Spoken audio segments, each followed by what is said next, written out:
gourmandisme. C'est l'heure symphonique où, parmi les ramures, roulent du rossignol les tendres fioritures. L'heure voluptueuse où le cœur des amants, au seuil du rendez-vous, double ses battements. Les murmures du soir, les merveilles suaves, d'un molle enivrement chargent les sens esclaves. L'atmosphère est sans brume, et, dans ses profondeurs, des joyaux de la nuit, les magiques ardeurs, tremblent. D'un bleu foncé long d'immobile éteinte. Les massifs du bocage ont rembruni leur teinte, et du jour qui se meurt le reflet langoureux semble au front des rochers un turban vaporeux.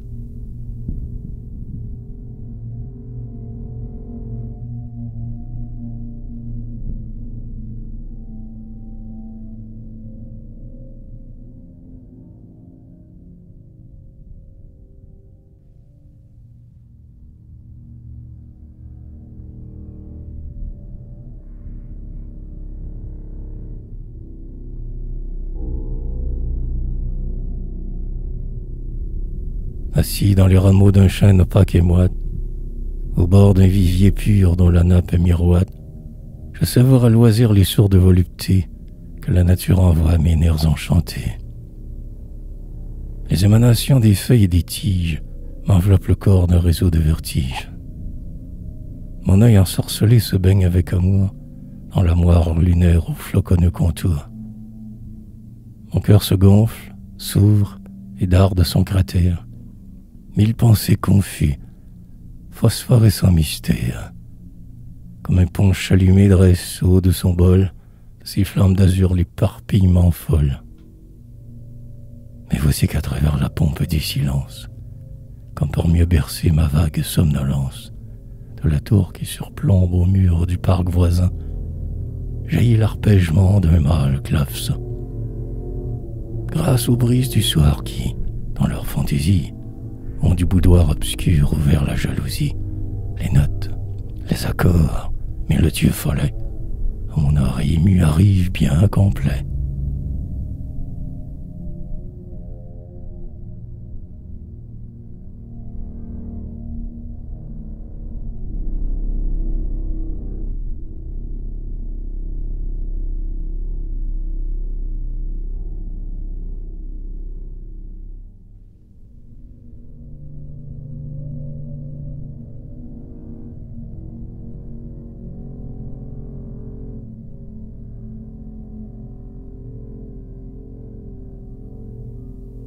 Et d'abord, c'est le miracle des oratorios divins que, dans leur chaste cénacle, font ouïr les séraphins.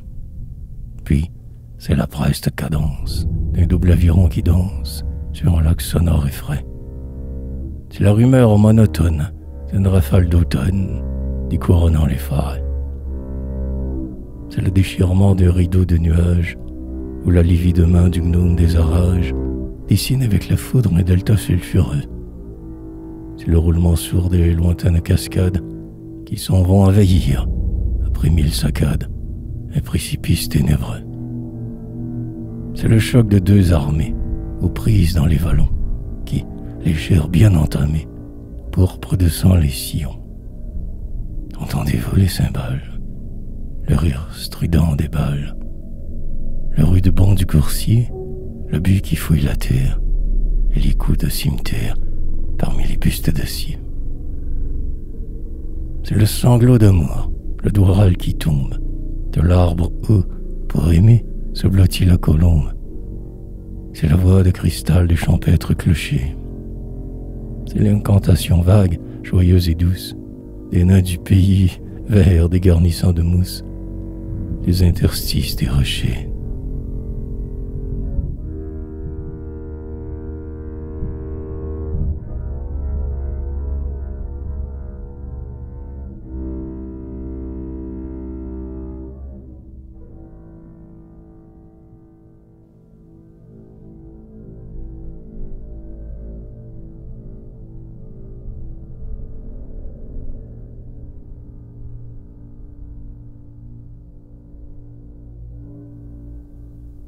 Que ce luxe d'accords, fugace mosaïque, improvisation pleine d'entraînement, me subjugue, me trinque, s'allie heureusement au luxe de pensée de mon âme hébraïque.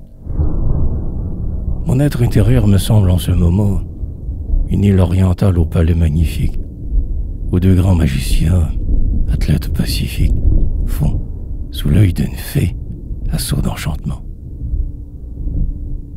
Harmonie, ange d'or, comme toujours tes nimbes savent de mon cerveau rasséréner les limbes. Harmonie, harmonie, oh, quel amour puissant pour tes miracles s'infermentent dans mon sang. Si jamais la rigueur de mon sort me décide à chercher un refuge au bras du suicide, mon exaltation d'artiste choisira pour le lieu de ma mort l'italique opéra.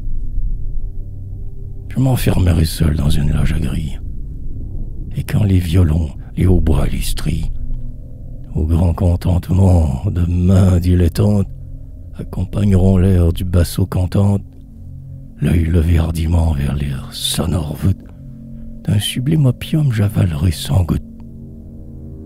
Puis je m'endormirai sous les enivrements, sous les 1000 baisers, les 1000 attouchements, dont la musique, calme, voluptueuse et chaste, sur ma belle agonie épanchera la face.